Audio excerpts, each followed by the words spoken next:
Ja, Freunde, Shisha Basti hier wieder. Jetzt gibt es mal ein kleines Update zu meiner Amy.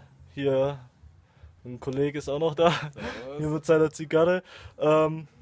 Ja, ich habe jetzt hier noch einen zweiten Aufsatz für den Schlauch geholt und eine Glasrauchsäule. Das finde ich einfach stylischer und von dem her ist es dann auch höher, 80 cm insgesamt. Ich hätte gesagt, wir machen uns ein kleines Köpfchen an mit den 7 Days Blizzard Apple Juice und dann sehen wir uns wieder. Egal.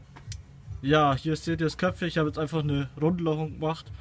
Ja, Pussylöcher, ich weiß, weil der Johnny keine andere Lade gehabt hat.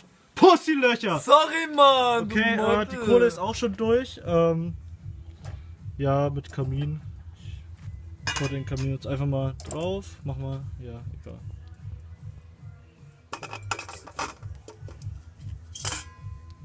Das schneide ich dann. Warum tust du Alufolie und Kamin? Ist besser. Das würde deine Zuhörer bestimmt auch interessieren. Was ist daran besser, Herr Nikolai? Genau, schießen Sie los. Kannst die Hitze besser regulieren. So, die Kohlen sind drauf, die sind ordentlich durch. Dann sehen wir uns wieder, wenn es raucht. Ja, das Helix-Mundstück habe ich dabei. Siehst mal fett am Felix lutschen, genau. Ja. Warte mal kurz. Mega geil. Wir haben ein bisschen Woddy mit rein, 360, 1/3, 2/3 Wasser.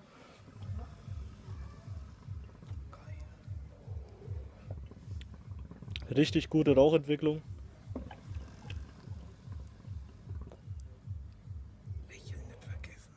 Wie gesagt, das nächste Mal kommt das Ringe-Tutorial, wie es in den Kommis war.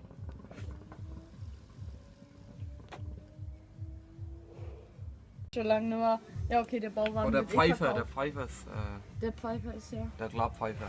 Ja. Also wer sich jetzt fragt, warum ich hier Kaminset und Alu habe, für jeden einfach zu empfehlen.